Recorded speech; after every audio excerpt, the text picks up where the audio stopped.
Buenas tardes a todos y bienvenidos. Espero que estén recibiendo bien la imagen y el sonido. En primer lugar, vamos a esperar un poquito que se vaya sumando la gente a esta propuesta de la gente de Neva de Corrientes. En primer lugar, agradecer tanto a Ariel Rearte como a Franco Gutiérrez, que son los promotores de esta actividad. Una gran satisfacción para mí poder colaborar en lo que se pueda en esta situación tan peculiar que estamos viviendo. Ayudar a los entrenadores, ya sea de Argentina o de diferentes lados de Latinoamérica, muchos de Venezuela, que tengo conocimiento que han seguido las charlas de Ariel, de Lucas y de Diego. También, obviamente para mí una satisfacción contribuir con Corrientes, una provincia que me recibió con los brazos abiertos, donde tuve experiencias muy gratas, principalmente en el Club Regatas, y a los profes también del club, Ale Silveira y Chiche Roldán. Chiche, tu cumpleaños hoy, te mando saludos por acá, por este medio. Así que en este momento que tanto se necesita la solidaridad de todos con el tema de respetar la cuarentena y el respeto de toda la gente, como los médicos de servicios sanitarios que están haciendo un trabajo tan importante, nosotros desde nuestro lugar como entrenadores aportamos nuestro pequeñito grano de arena para contribuir en lo que es el básquet. Acá me está diciendo Franco que hay conectados no solo de Venezuela, sino de varios países de Latinoamérica. Así que bienvenidos a todos. La idea principal de esta charla, como estaba titulada, tiene que ver con las funciones del asistente técnico en el básquet profesional, pero vamos a hacer una lectura especial hoy de eso, porque en realidad no nos vamos a explayar en lo que es el trabajo de un entrenador asistente dentro de un equipo durante la temporada, sino que vamos a empezar a buscar y a explicar diferencias que tiene ese trabajo con una selección nacional mayor. En este caso, lo que a mí compete, la selección mayor de Venezuela. Acá que estamos trabajando desde el 2017 con Fernando Duró al mando del proyecto, que nos brindó la oportunidad de participar en las ventanas de clasificación al Mundial de los Panamericanos en Lima, y posteriormente el Mundial de China, y ahora en este último tiempito la ventana clasificatoria de la AmeriCup. Así que vamos a abordar un poquito más ese área. Lo primero que tenemos que tener en cuenta a la hora de diferenciar el trabajo en un equipo y en una selección es el contexto. Claramente no es lo mismo trabajar para Venezuela que para Argentina, que para cualquier otra parte del mundo. Lo voy a distinguir principalmente con Argentina, porque es el lugar que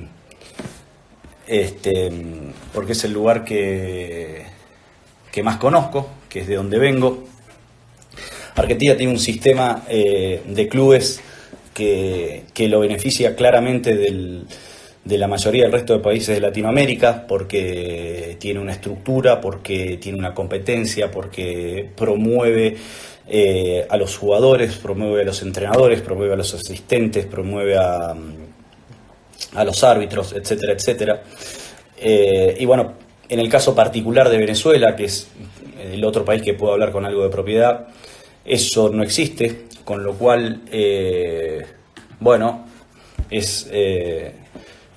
me imagino, bueno, los amigos que nos estén escuchando de Ecuador, de Chile, de Bolivia, de Paraguay, ellos también lo pueden relacionar con lo que pasa en sus países. Con lo cual, el tema de la competencia y la identificación de los jugadores es distinta de Argentina.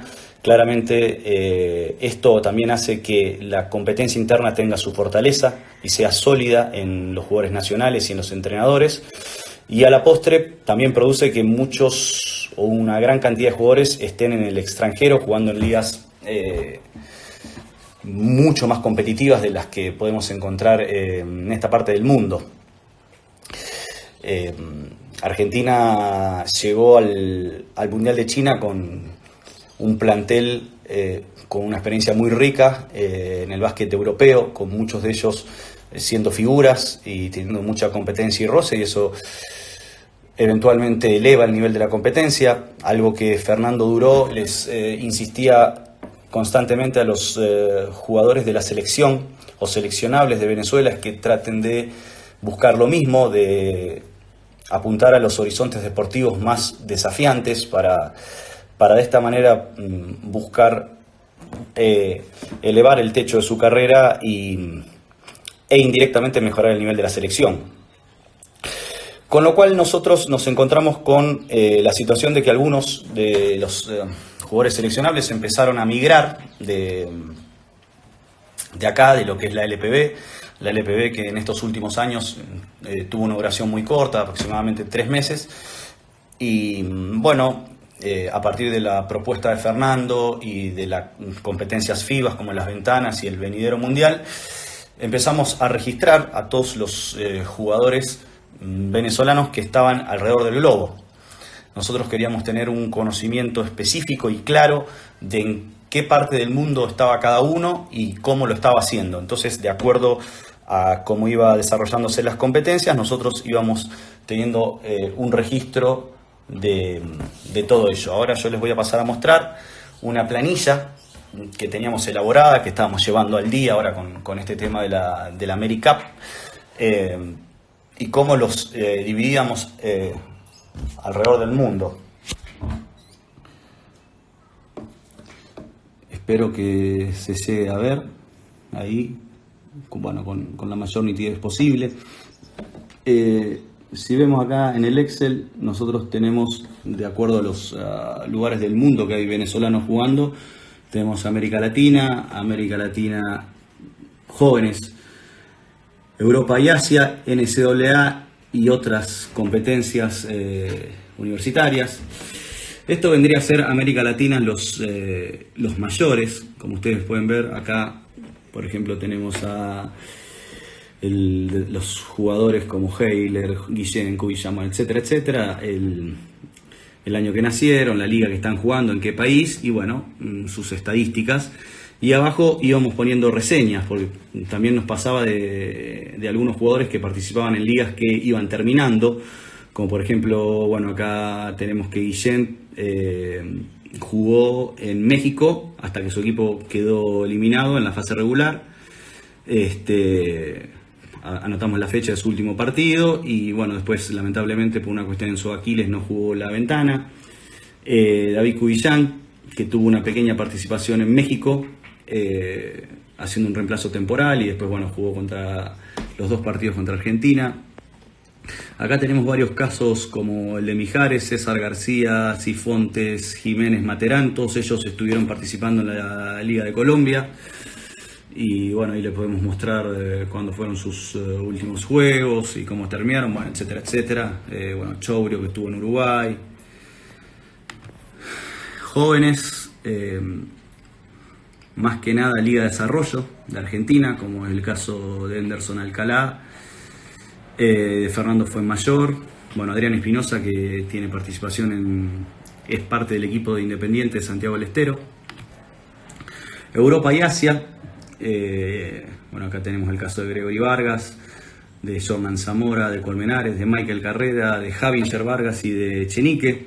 Michael Carrera, como arrancó jugando en Brose y después fue reemplazado y lo recontrató Hamburgo, entonces tenemos la estadística de los dos equipos. Y bueno, el básquet universitario con la NCAA en la primera división, segunda división, y bueno, algunos registros de algunos que están en otras competencias, como la Naya, Yuko, inclusive EVA.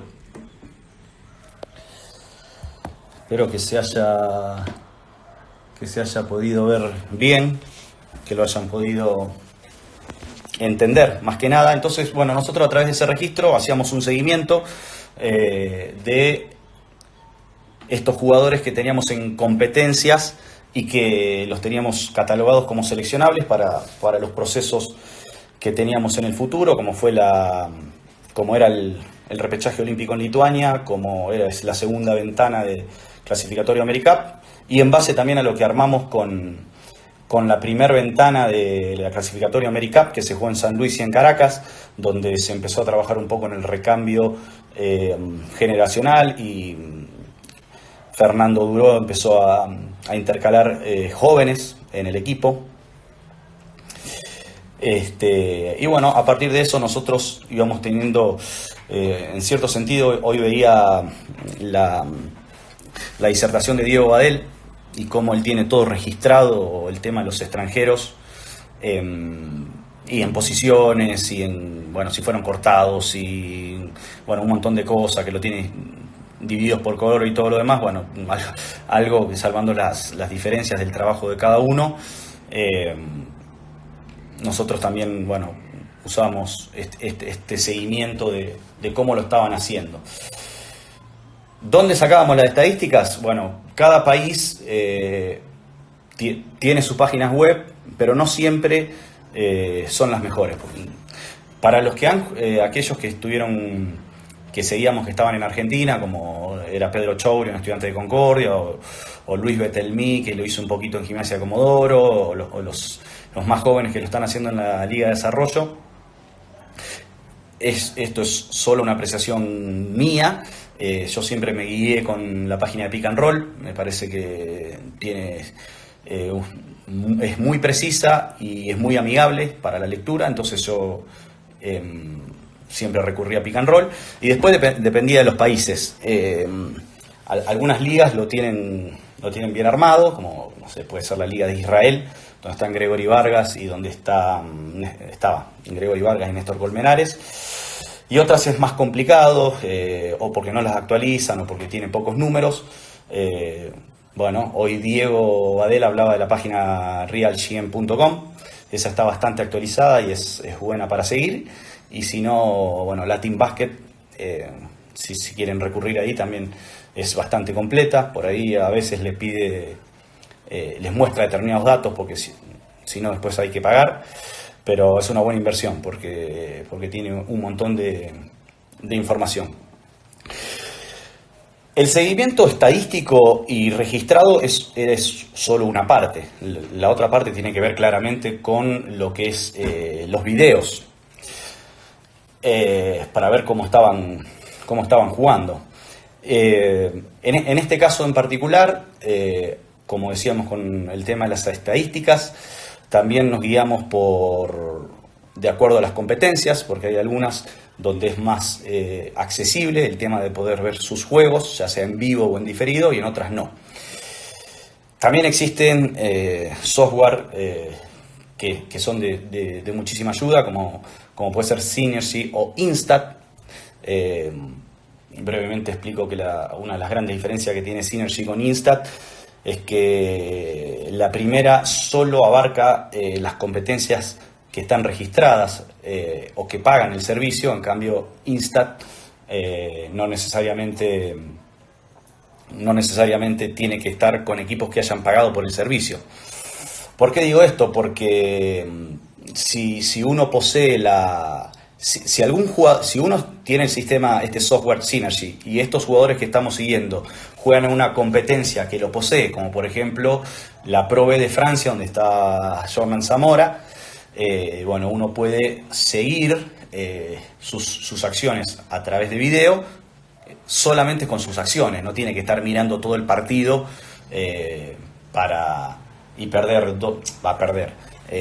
invertir 2 horas de su tiempo mirándolo, sino que por ahí lo puede hacer en 30 minutos. Y en el caso que no estén en Synergy, bueno, Instat tiene una gran recopilación de partidos y bueno, y también de cortes, entonces también se los puede buscar a los jugadores individualmente o a los partidos por allí. Una vez que nosotros englobamos todo esto que tiene que ver con en qué lugar están jugando, qué números están produciendo, qué liga es la que están, en qué parte de la competencia están jugando, y pudimos cortar las imágenes y verlos jugar, nosotros empezamos a desglosar lo basquetbolístico de acuerdo a lo que nosotros pretendemos de ellos en la selección. Es decir, ellos, primero miramos, ¿están en sus equipos jugando o produciendo lo que nosotros necesitaríamos que hagan en la selección? Y esta respuesta no es directamente proporcional, porque los jugadores cumplen determinados roles y depende de los compañeros con los que esté armado el equipo y lo que pretenda el entrenador en jefe. Y el entrenador en jefe de los equipos no está pensando en la selección nacional de X país. ¿A qué lleva esto? Que muchos jugadores tengan roles en sus equipos muy distintos a los que nosotros pretendemos en la selección, o que jueguen en otra posición, o que tengan otra carga de minutos, etc. Una vez identificado esto, cuando nosotros podemos advertir que los jugadores están teniendo roles básicamente distintos a lo que nosotros buscamos cuando nos juntamos para la selección mayor de Venezuela, hay algo que Fernando también siempre les inculca en los momentos que nos reunimos, que es que ellos sigan trabajando para la selección, sigan trabajando para ser preseleccionables, sigan trabajando para el día de mañana hacer lo que la selección necesita de ellos. Esto no significa que si el entrenador de determinado equipo le pide una cosa distinta, ellos no lo acepten o le hagan planteo al entrenador porque en la selección le piden otras cosas. No, lo que hay que hacer en esos casos es entrenar y trabajar para la selección. Es lo que Fernando Duró les inculca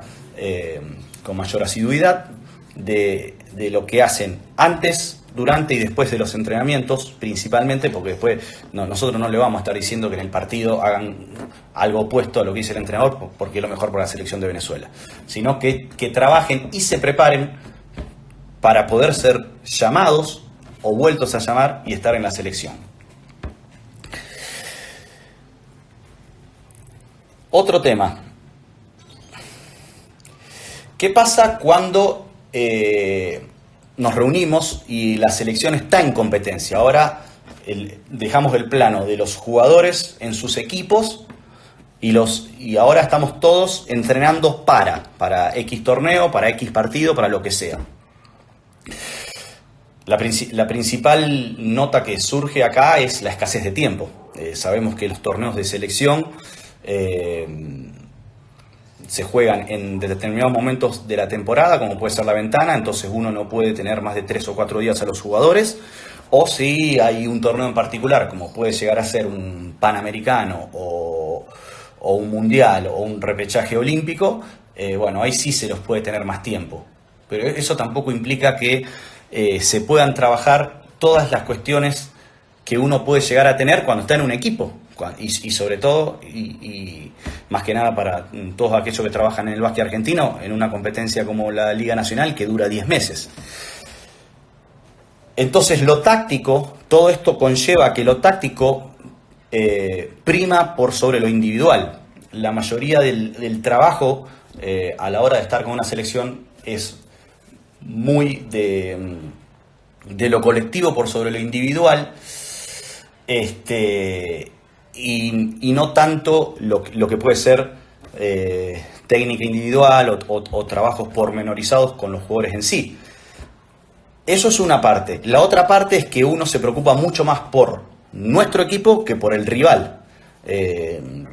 Acá uno tiene que construir rápidamente una identidad, una forma de juego, y lo que se pretende hacer en la cancha, tanto en defensa como en ataque, independientemente después de contra quién vamos a jugar. Sí, después en el momento que nos toque jugar contra determinado equipo, veremos lo que hacemos, pero a lo que voy es que la preparación, ya sea de un partido de ventana o de un campeonato más extenso como un mundial o donde hay más tiempo para trabajar, se prima principalmente en nuestro equipo y en lo colectivo antes que lo individual. Formas de reforzar la táctica que tenemos los asistentes, más allá de la participación activa durante los entrenamientos, tiene que ver con filmar los entrenamientos o con los post-juegos, los videos post-partido. Filmar los entrenamientos, ¿por qué? Filmar los entrenamientos a nosotros nos ayuda a que lo que el entrenador le está exigiendo al equipo o a determinados jugadores, eso después lo vean plasmado gráficamente. Entonces, si hay determinadas situaciones colectivas ofensivas, y por ejemplo estamos con un bagaje táctico muy alto en las situaciones ofensivas colectivas, y por ahí algunos jugadores tienden a equivocarse o a confundirse, nosotros recurrimos a filmar y a mostrárselo antes de los entrenamientos, o en el hotel, o en el colectivo, el autobús, donde sea, para reforzárselos. Y en el postjuego, ya sea postjuego, nosotros siempre lo hicimos o en los amistosos o en los partidos oficiales, individual. Existen dos maneras de hacer los postjuegos. Se lo podemos mandar al teléfono, o uno se puede poner con la computadora al lado del jugador y explicárselo. Entonces esas son maneras de reforzar el trabajo táctico colectivo. Esto tampoco significa que no podamos desarrollar, mejorar y enfocarnos en el trabajo individual de los jugadores. Sí lo podemos hacer. ¿Cuándo se puede hacer? ¿Antes del entrenamiento o después del entrenamiento? Lo que pasa que a veces, no a veces, sino la mayoría de las ocasiones nos encontramos con cuestiones de logística que nos complican. ¿Qué significa cuestiones de logística? Bueno, estamos todos en un hotel, salimos a determinada hora a la cancha, llegamos a la cancha, terminamos de entrenar y bueno, algunos jugadores se quedarán elongando, otros se quedarán entrenando, otros se quedarán lanzando, y algunos jugadores querrán entrenar 10 minutos, otros 30, otros 40, bueno. En un equipo, en una liga, si sobre todo de local, uno lo puede hacer. Entonces, que después termina de entrenar cuando quiere, se va a la casa, no hay problema. Acá es más complicado. A veces ni siquiera se puede ir antes a la cancha porque está ocupada. Por ejemplo, nosotros acá con la selección de Venezuela tenemos una logística muy especial que tiene que ver con la escolta de seguridad que acompaña al autobús. Desde el hotel hasta el estadio y viceversa, entonces no se puede estar cortándose e ir a la hora que uno pretende o que quiera. Si bien yo no fui parte de ese proceso, Nicolás Casalánguida, que es el que a mí me llevó a Corrientes, Nicolás a Regatas, él trabajó durante mucho tiempo con la selección argentina y bueno, él me contaba la historia que todo el mundo sabe de Escola, ¿no? El que no lo sabe se lo cuento brevemente, que él a los asistentes generalmente los va a seguir en un taxi mucho tiempo antes, no solamente de los entrenamientos, de las prácticas, y a la hora de que la cancha está lista para que entre esa selección a trabajar, Escola ya puso muchísimo trabajo encima. Pero bueno, son situaciones muy particulares, a nosotros no nos resulta tan fácil. Entonces, bueno, si bien vale la aclaración que se puede hacer antes o después del entrenamiento, a veces las cuestiones de logística lo complican. Por eso en las preparaciones más largas, como puede ser un Panamericano o un Mundial, que fue nuestro caso, o el Mundial, sí se podía hacer mejor. Nosotros con la selección de Venezuela, después del Panamericano de Perú viajamos a Italia y estuvimos en Verona y en Roma. Y bueno, en Roma teníamos un centro de entrenamiento espectacular y se podía hacer con mayor facilidad el tema de entrenar antes o después. Igualmente las canchas te las siguen prestando por una determinada cantidad de tiempo y uno no puede disponer con tanta con tanta diferencia de tiempo, pero bueno, ahí sí se puede llegar a insistir más en este aspecto. Bueno, como nos referíamos a lo táctico de la escasez de tiempo y hacer mayor hincapié en lo nuestro que en los rivales, eso no significaba que teníamos que dejar de lado al oponente. ¿Cómo preparábamos el oponente? Nosotros, el oponente, nos centrábamos en los juegos anteriores que había tenido esa selección y, si los hubiere, los juegos que habían tenido contra nosotros. Por ejemplo, si nosotros la situación que pasaba en las ventanas era que, bueno, estábamos divididos en dos grupos e íbamos jugando de local y visitante, y todos íbamos obteniendo los videos de esos partidos. La cantidad de información no era mucha en cuanto a lo táctico, porque, como decíamos, no se puede trabajar mucho tiempo y son poquitos partidos. Entonces, por ejemplo, vamos por la cuarta ventana, se jugaron solo 6 juegos. Bueno, íbamos recolectando lo táctico de ahí, y lo individual sí se podía extender más que lo colectivo.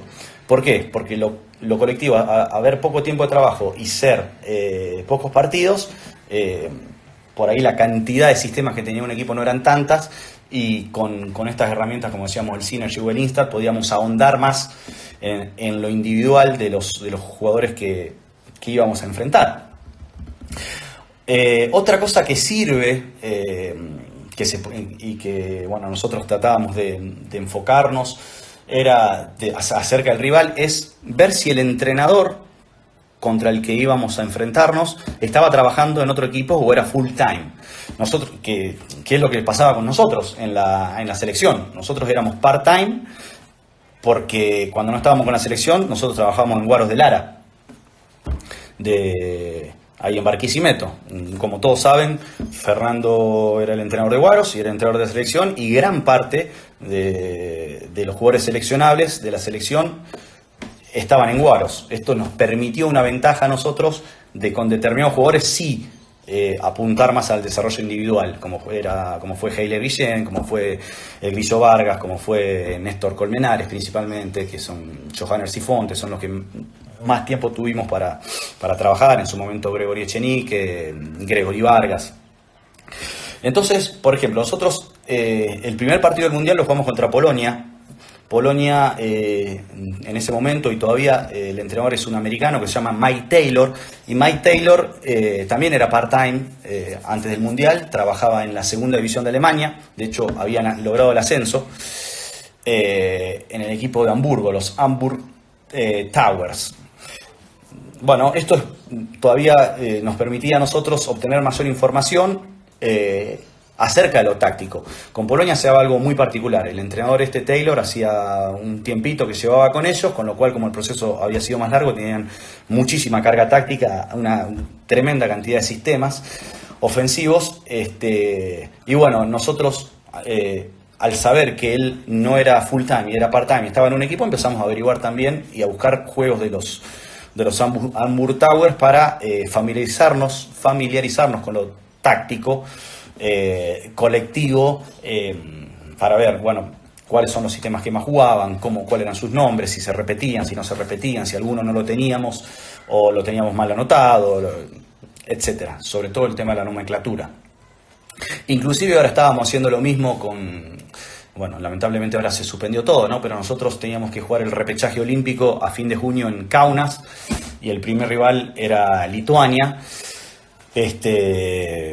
Y el asistente de Lituania, el entrenador en jefe de Lituania, que empezó dirigiendo las ventanas, ahora Lituania jugó contra, nosotros habíamos estado viendo a Lituania, jugó de local contra República Checa y de visitante contra Bélgica, y el entrenador es Darius Mascoliunas, que en la actualidad es el asistente de Jasikevičius en el Žalgiris.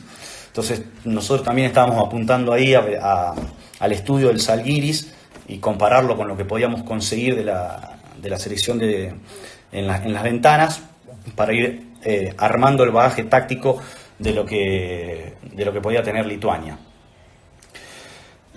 También en las selecciones rivales pasaba lo mismo, ¿no? Había jugadores que en su equipo tenían determinada preponderancia y no hacían la selección. Siendo el caso de Polonia, Polonia tenía un jugador nacionalizado, el base AJ Slaughter, que en ese momento estaba jugando en el Asvel de Francia y era ofensivamente uno de los jugadores más determinantes de la selección de Polonia, y en el Asvel de Francia no. Pero bueno, todo esto hace referencia a lo que hablábamos antes de los diferentes roles de los jugadores en sus equipos y en su selección, que también tratábamos de apuntarlo y de tenerlo presente y de ver qué diferencias encontrábamos. Otra de las cosas que hicimos en esta preparación del Mundial, diferente a lo que pasa durante una temporada, es que teníamos que tratar de conseguir los juegos amistosos de Polonia, de China y de Costa de Marfil, que eran eran Polonia, Costa de Marfil y China, así era el orden, eran los equipos que teníamos en la primera fase. Entonces, así como nosotros estábamos haciendo preparación en Italia, ellos estaban haciendo sus preparaciones también, y bueno, nosotros estábamos tratando de procurarnos toda la información posible. Hay dos formas de hacerlo. Poniéndose en contacto con los asistentes, que fue algo que se estiló mucho. A veces lo hacía yo, otras veces lo hacían otros asistentes, entonces nos empezábamos a intercambiar los videos, mandándolos principalmente por WeTransfer. Y si no, Instat. Como le decía, Instat es un software que incluye hasta los partidos amistosos. Por ahí no se puede llegar a encontrar todo. Volviendo a lo de Pedro Chourio y Luis Betelmí en Uruguay, los juegos de Uruguay son difíciles de encontrar, hasta en Instat. Más allá de que Uruguay tiene su espacio, ¿no? Su espacio virtual donde tienen los partidos, bueno, en Instat no se encuentra, pero los amistosos del Mundial y los partidos de selecciones es muy factible que se encontraran.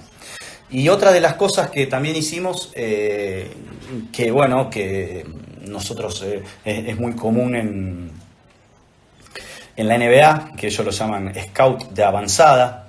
Como en la NBA son 82 partidos y juegan durante la semana mucho. Hay asistentes que viajan a las distintas ciudades a ver los partidos de los próximos rivales y van armando el scouting. Bueno, nosotros hicimos algo similar en China. Nosotros estábamos en otra parte de la preparación, ya cuando viajamos a China. Nosotros teníamos que jugar en Beijing, pero previamente estuvimos en Suzhou jugando la Copa Atlas.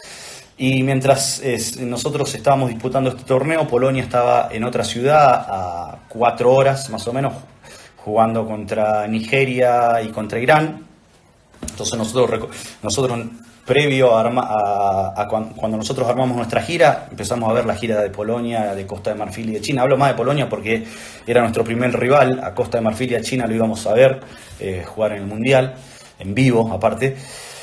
Y bueno, una vez que vimos, ellos jugaron en Hamburgo, casualmente en Alemania, bueno, jugaron en varios lugares y también jugaron en China. Ahí la federación, con Fernando, me enviaron a mí durante 2 días a ver. Polonia jugó contra Nigeria y contra Irán. Yo estuve ahí, estuve viendo los 2 partidos, recopilando la información, etcétera, etcétera. Entre paréntesis, después perdimos contra Polonia, pero bueno, el trabajo lo tratamos de hacer de la forma más completa posible y más elaborada. Y que, bueno, todo esto me parecía interesante compartírselos en lo que hace a la diferencia de estar en un equipo, en el día a día de un equipo, y estar en una selección. En el scouting defensivo nosotros nos gusta hacer hincapié en lo colectivo, en ver cuáles son las acciones que lleva a cabo un equipo. Si es un equipo con un entrenador nuevo y tenga poco tiempo de preparación, probablemente no tenga mucho bagaje táctico.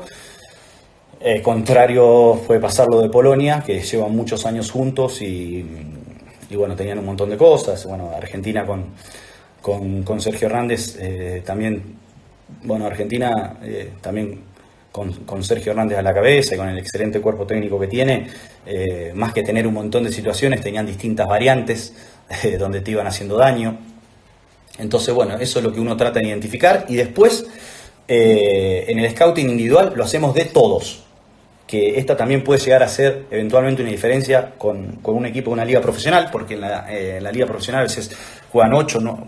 Uno prepara de 8, de 9, de 10, raramente prepara de 12. Nosotros en la selección, como imagino que iban a ser la mayoría, preparábamos los 12. No sabíamos, o por ahí podíamos tener la estadística de quienes venían jugando más tiempo, pero teníamos que conocer a todos y teníamos que saber sus fortalezas y sus debilidades lo más posible, porque como decíamos, algunos equipos sin tanto bagaje táctico colectivo terminaban desarrollando su juego a través de las capacidades individuales. Entonces nosotros tratábamos de ser lo más preciso posible en esos puntos para que el equipo esté lo más informado y preparado posible en los momentos de enfrentar a los rivales, y que además cuando uno juega contra equipos a los que no suele enfrentar, como pueden ser un europeo o un asiático,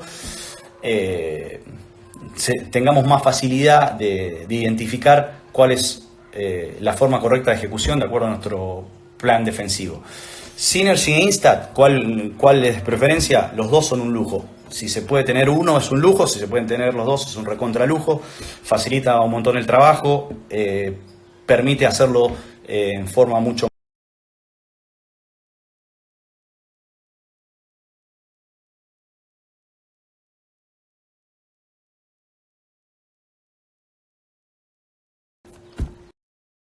más concreta y objetiva que Instat, que también te da su información, pero Synergy es aún más profunda y más exacta y al punto. E Instat no quiere decir que sea peor. Instat lo que tiene es que, a diferencia de Synergy, en Instat es prácticamente imposible no encontrar un jugador o un partido. En Synergy solo abarca las ligas que pagan ese software. Si lo pagan 10 ligas, será de 10 ligas y los jugadores y los equipos que correspondan. En Instat está cubierto la gran mayoría de las ligas y los jugadores del mundo. Carlos de Valdivia. Nosotros planilla llevamos planilla táctica, tanto de ataque como de defensa. ¿Qué significa esto? La planilla táctica defensiva la dividimos en situaciones de juego: pick and roll en el eje, pick and roll lateral, 1 contra 1, poste bajo, bloqueos indirectos, salida de fondo, salida lateral, transición defensiva, rebotes defensivos. Carlos me está preguntando si durante el juego nosotros llevamos planilla defensiva u ofensiva para hacer el aporte al entrenador cuando lo sea necesario. Sí, es la planilla táctica, la que decía la defensiva, y de ataque todos nuestros sistemas que estamos jugando. Entonces ahí registramos si anotamos, si fallamos, si perdimos el balón, si lo recuperamos, y de acuerdo a lo que va pasando el juego, nosotros los asistentes estamos viendo esa información, y si consideramos que hay algo muy claro para aportarle al entrenador, se lo damos a conocer. Como por ejemplo, nos están haciendo mucho daño en el pick and roll lateral y nosotros estamos jugando triple cambio. Bueno, entonces se lo manifestamos al entrenador para ver si modificamos la regla o si le damos alguna información al jugador para cambiarla. Igual que un sistema ofensivo, por ejemplo. Estamos jugando 3 arriba y lo jugamos 4 veces y 2 veces fallamos, una vez la perdimos y una sola vez convertimos. Entonces, bueno, podemos decir, no sigamos insistiendo tanto en ese sistema porque no nos está rindiendo frutos. Así que sí lo usamos. Otra pregunta. Si bien depende de cada entrenador, en el scouting defensivo... No, eso ya lo hablé.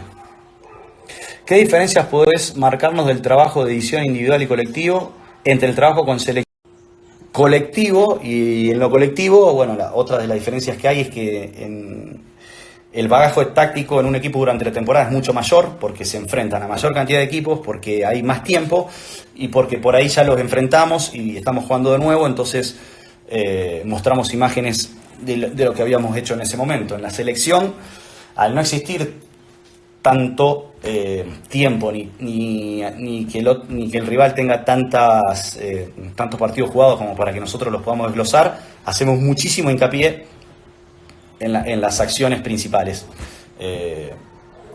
A ver, por ejemplo, en la Liga Argentina, En una edición colectiva uno puede llegar a poner entre 10, bueno, si ponemos las salidas de lateral y de fondo, 15 sistemas. En una selección debe ser la mitad. Y bueno, al ser la mitad, tratamos que la información sea precisa y que el jugador la tenga bien asimilada lo máximo posible. Porque, como les decía, en una temporada con tantos partidos, con tanta carga táctica y lo demás, por ahí el jugador no retiene todo el tiempo todo lo que uno le está diciendo. En la selección tratamos de ser muy puntillosos con las situaciones particulares para que no ocurran situaciones que nos sorprendan, porque bueno, generalmente los partidos son tan parejos y se define por tan poco y el gol average es tan importante que tratamos que no se nos pase nada por alto. Otra pregunta, ¿qué valor le das a la información estadística de los jugadores en sus respectivas ligas? Bueno, no sé si me está preguntando de nosotros o de los rivales. Si es de nosotros, bueno, nosotros comparamos lo que están produciendo en la liga, de acuerdo a la liga que están jugando, de acuerdo al nivel de competencia, porque no es lo mismo jugar en una competencia de Latinoamérica que en una de Europa. Y también de acuerdo a lo que nosotros pedimos. Si nosotros estamos buscando que un jugador mejore su porcentaje de tiro libre, su porcentaje de 3 puntos, etcétera, también le hacemos hincapié en eso. Estadística de un jugador rival, bueno, nosotros ahí nos basamos más que en el número frío, lo que nos basamos es en las tendencias que nos puede dar Synergy o Instat. Izquierda, derecha, parada y tiro, penetración, poste bajo, a qué hombro, situaciones defensivas de poste bajo, de pick and roll, de indirectos. Ahí vamos más a detalles de situaciones de juego que a números en particular. Otra pregunta, ¿cuánto tiempo le dedican en la selección al trabajo de técnica individual? Bueno, lo hablamos antes, no es tanto, mucho menos en las ventanas, prácticamente no hay tiempo. En las ventanas, en las preparaciones, por ahí sí puede haber más y podemos llegar a combinar algunos entrenamientos colectivos con algo de trabajo individual. Si el tiempo se posee, a todos nos gusta poder dar trabajo individual, ya sea a un jugador, a una posición en la cancha o combinado, grande con chicos, etcétera. Pero no suele ser la prioridad por una cuestión de tiempos, no porque nosotros no querramos. Si se está dado que tenemos margen para hacerlo, lo tratamos de hacer. Sobre todo los asistentes en el tiempo que el entrenador no está con lo colectivo y nosotros podemos trabajar individual o parceladamente con determinados jugadores. ¿Cómo se distribuye el trabajo entre los asistentes de la selección? Bueno,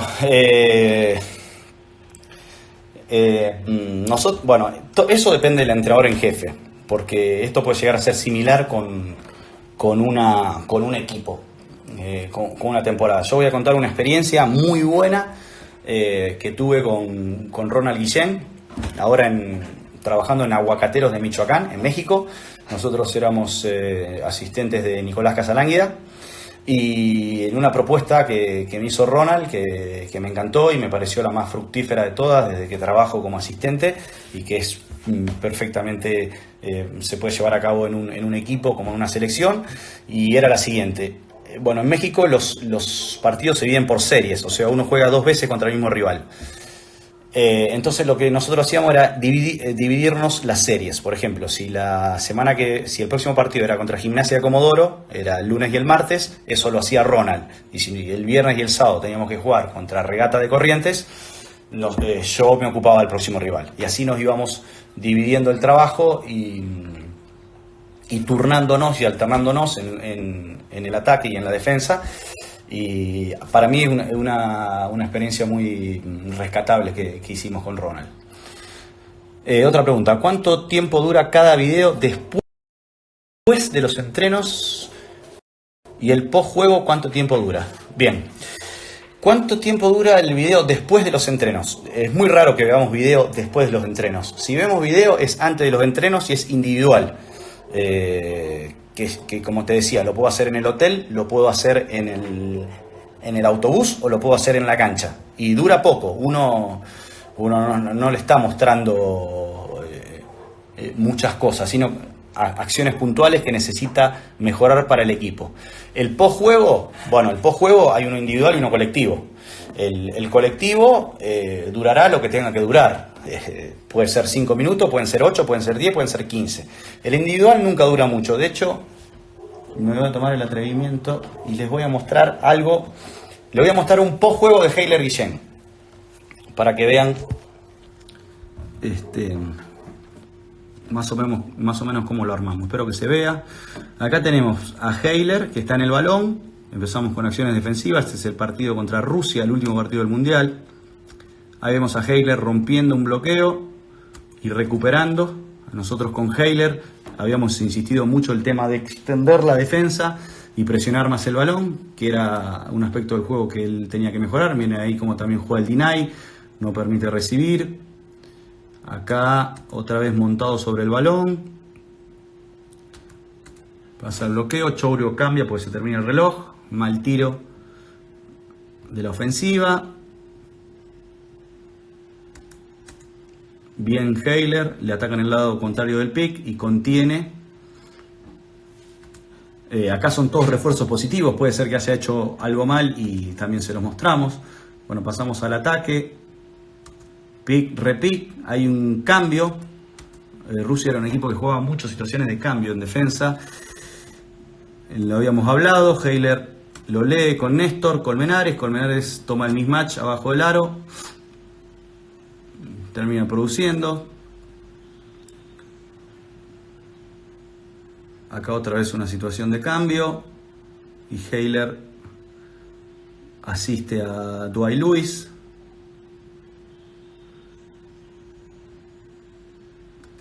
Esta es una acción colectiva muy buena contra el short hedge y el short roll de Miguel Ruiz.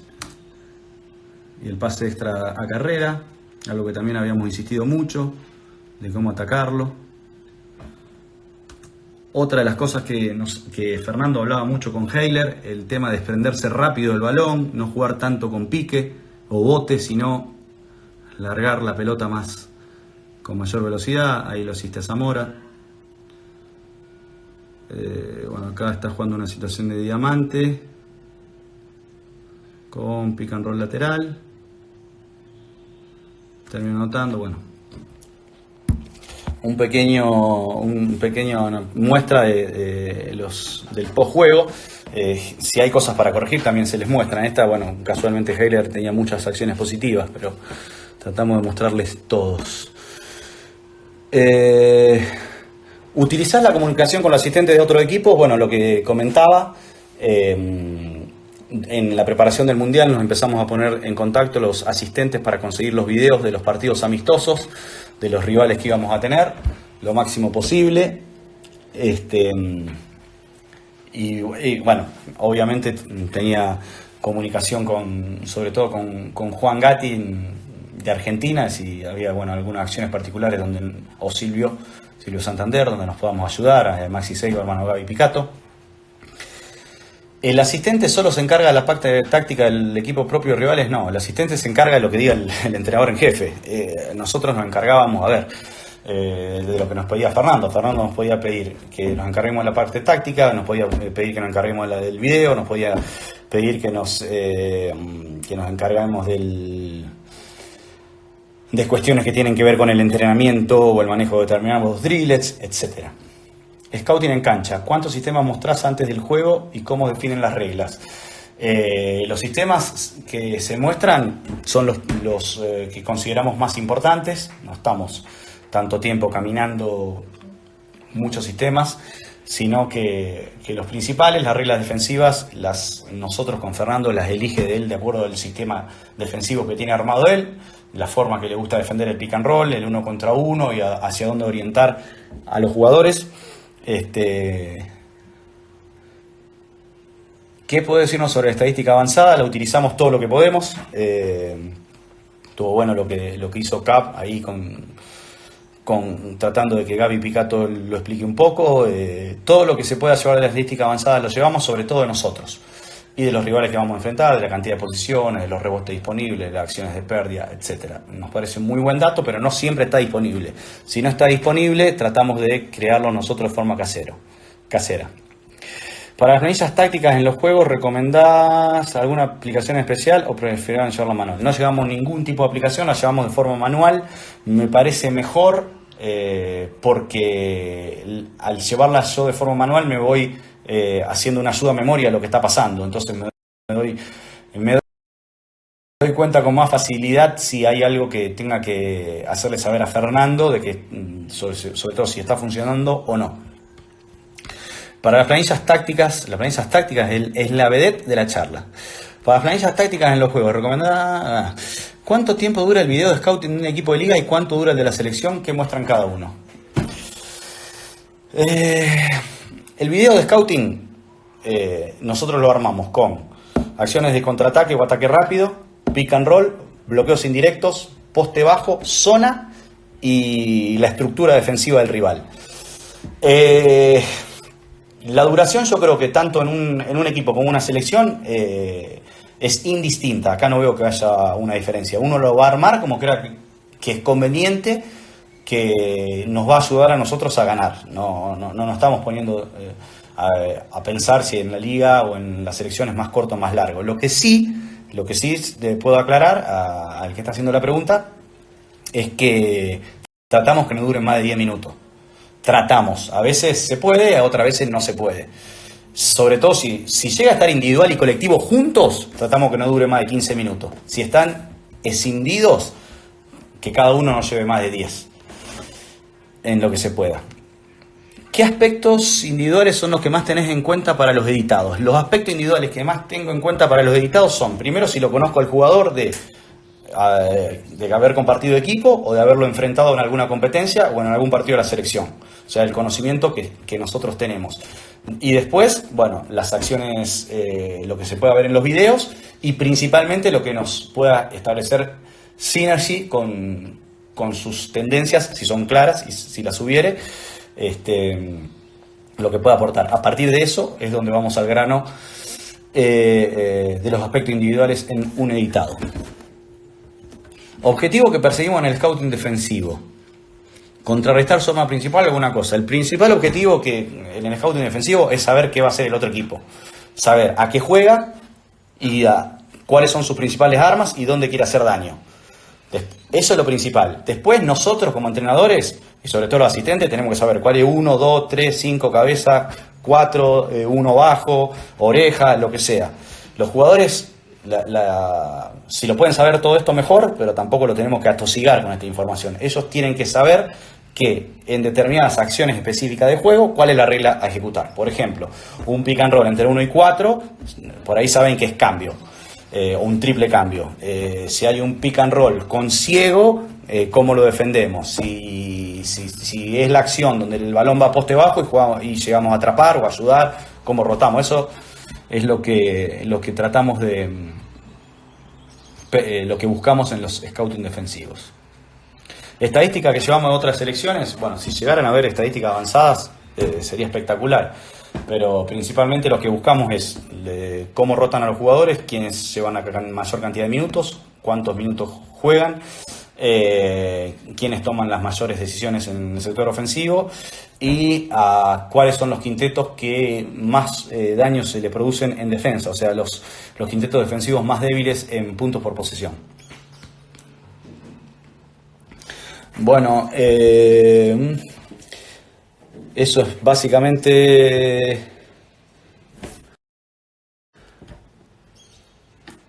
No sé si alguien más tiene alguna pregunta para hacerme. Eso es todo hasta ahora lo que me mandó Franco. Espero que hayan entendido algo o que se puedan llevar algo de todo esto. La idea principal era que se pueda distinguir qué aspectos diferentes puede haber en el trabajar en una selección o en un equipo a grandes rasgos, porque como les aclaré al inicio de la charla, no todas las selecciones son iguales, no todos los entrenadores en jefe pretenden lo mismo, no todos juegan las mismas competencias, sino que bueno, hay que adaptarlo al contexto donde está cada uno. En este caso es la selección mayor de Venezuela. Esto es lo que nos pasaba a nosotros. al cuerpo técnico encabezado por Fernando Duró, porque antes de Fernando estuvo Néstor García con muchísimo éxito y pueden haber obrado de otra manera. Este Franco me hace reír. Trabajaría en todos los clubes del mundo menos en uno. Si esa es tu pregunta, Franco. Así que, bueno, si a alguien le quedó algo que quiera preguntar o que quieran que... bueno, una de las cosas que quería aclararles, bueno, cualquier cosa, como ahí estuvo poniendo Franco en las redes sociales, tienen mi cuenta de Instagram, @PabloFavarel. Si no, mi email es al revés, favarelpablo@hotmail.com. Para lo que necesiten, para lo que los pueda ayudar, para cualquier duda que tengan, me pueden escribir en el Instagram o en el mail, no hay ningún problema. O escribirle a Franco y que Franco me pase la pregunta en su momento. Solo espero que toda esta información les haya servido. Así que bueno, Franco, ¿cuántos asistentes, me pregunta Franco, cuántos asistentes son necesarios a tu criterio en una selección? Bueno, nosotros en Venezuela, con Fernando, la mayoría del tiempo fuimos dos, Caco Solórzano y yo, en los partidos de local que se podía trabajar con un mayor número, lo hacíamos estuvo Manuel Echezuría, estuvo Diego Vázquez, estuvo José Pérez, y bueno, en el Mundial inclusive de China estuvo